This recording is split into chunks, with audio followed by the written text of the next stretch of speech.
Marketeers, kembali lagi bersama saya Bernard di Marketeers Hands On. Kali ini kita akan membahas bagaimana perubahan di ranah otomotif, terutama elektrifikasi. 2 tahun terakhir kita sudah melihat bahwa banyak sekali merek-merek mobil yang menawarkan mobil listrik, atau setidaknya mobil bertenaga bensin dan listrik atau biasa disebut hybrid. Tengah perubahan besar ini, kita melihat satu pemain yang cukup kuat, yaitu BYD Indonesia, yang begitu banyak inovasi ditawarkan di pasar Indonesia. Tapi kali ini kita nggak akan ngomong sendirian. Saya kedatangan satu narasumber penting yang akan membeberkan rahasia dapur di balik kemajuan teknologi BYD. Ikutin saya hanya di Marketeers Hands On. Let's go.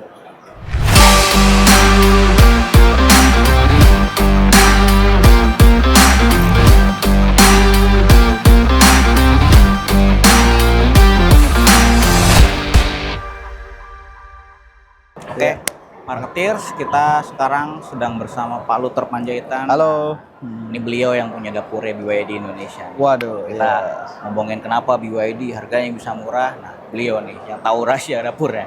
Nah, Pak Luther Panjaitan.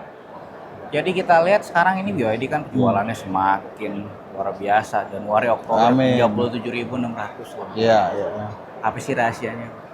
Baik, ya, pada intinya dan yang paling utama memang kita harus memastikan dulu produk ini sesuai dengan keinginan atau selera masyarakat Indonesia.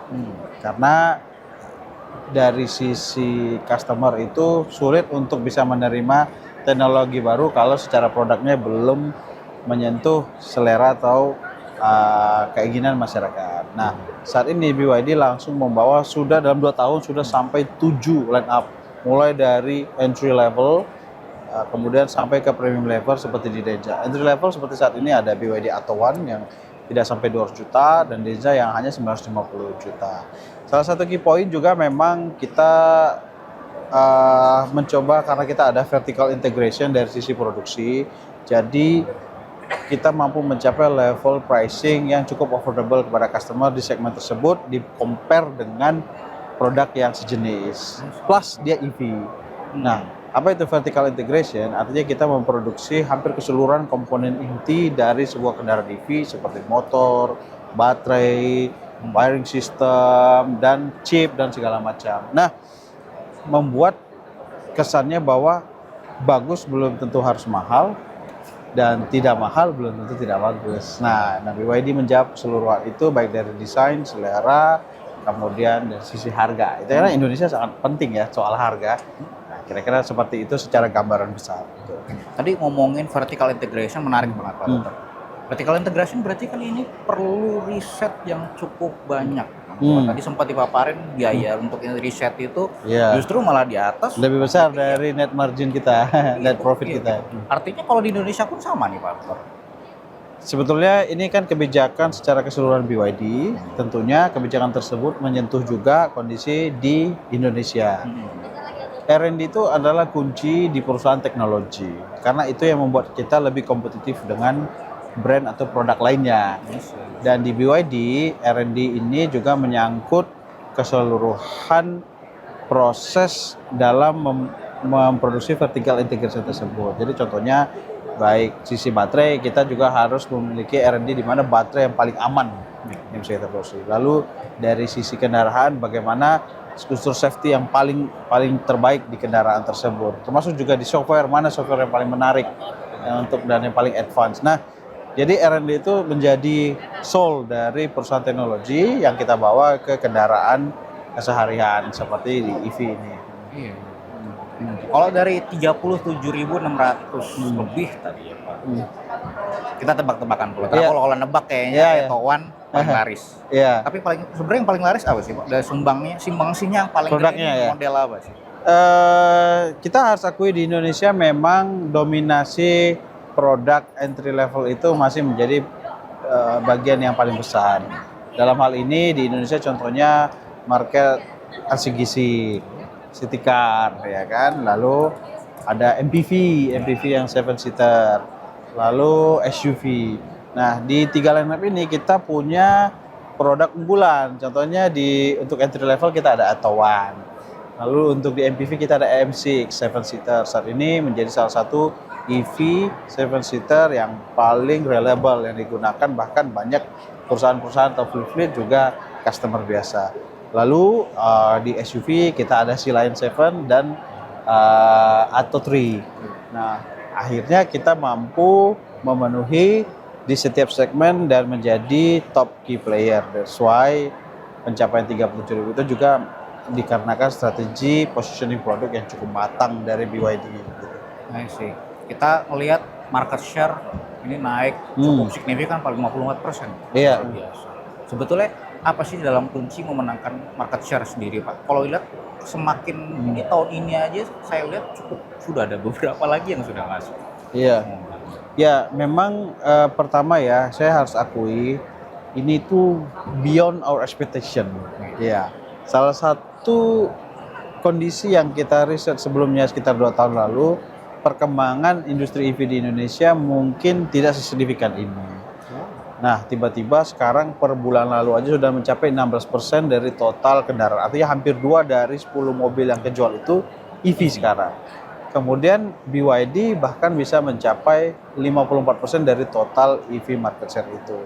Nah, beberapa hal yang cukup menarik adalah yang kalau kita lihat cukup kuatnya dukungan pemerintah untuk dan konsisten untuk arah transisi dan transformasi energi di Indonesia, sehingga arah kebijakannya itu mendukung gitu, terhadap signifikan secara penjualan kendaraan EV. Kedua, karena kondisi yang telah terjadi di sekitaran kita secara nyata, contoh ya, polusi.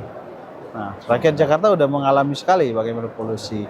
Kemacetan dengan polusi seperti itu sangat menjadi masalah di saat ini di kota-kota. Kemudian hal-hal lainnya ya lebih kepada awareness mereka kepada anak cucu mereka di masa depan. Ya, itu adalah bagian penting sehingga adopsi EV sekarang semakin cepat. Gitu. Nice. Pak, satu pertanyaan terakhir. Dengan GJAW ini sekarang kan sudah 37.600 plus. Akhir tahun mau berapa, Pak? Kira-kira. Oke, ya sebenarnya sekali lagi seperti saya bilang, pencapaian kita hari ini pun sebenarnya di atas dari ekspektasi kita. Kita lagi fokus kepada pelayanan yang prima dan kita mau memfulfill banyaknya inden customer yang sampai ini saat ini khususnya di Atto1 cukup tinggi ya. Tidak ada spesifik target dari kita sudah puas. Target kita justru sekarang bagaimana mengirimkan kendaraan ke customer masing-masing seoptimal mungkin secara services dan pelayanan serta quality. Luar biasa. Berarti akan lebih banyak pengembangan dealer juga, Pak? Ya, contohnya sampai saat ini kita sudah mencapai 62 network. Menurut saya BYD adalah satu-satunya brand EV full yang memiliki network paling banyak dan paling komplit di Indonesia. Ya. Oke, baik. Oke, barusan kita ngobrol dengan Pak Luther Panjaitan dan seperti yang sudah dijawab oleh beliau, semua rahasia-rahasia bagaimana BYD bisa sebegitu larisnya, karena memang yang dijual bukan cuma mobil dengan harga murah. Apa yang dijual BYD bukan sekedar mobil, tapi juga ekosistem. Apa yang dibangun oleh BYD bukan cuma model-model baru, tapi bagaimana orang bisa menikmati ekosistem elektrifikasi dengan lebih mudah.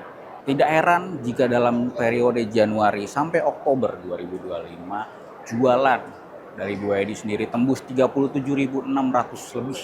Belum lagi bicara nasional market EV growth yang tumbuh 11% dari Januari sampai periode Oktober 2025. Market pasarnya pun tumbuh sampai 54% lebih. BYD suka tidak suka masih menjadi pemain mobil listrik yang patut disegani oleh merek-merek lain. Tapi rasanya menyimpulkan bahwa BYD akan tetap menjadi pemain rasanya terlalu gegabah. Masih banyak waktu-waktu yang bisa dilakukan oleh kompetitor lain untuk masuk ke segmen pasar mobil listrik di Indonesia. Tapi itu akan jadi bahasan kita di lain waktu.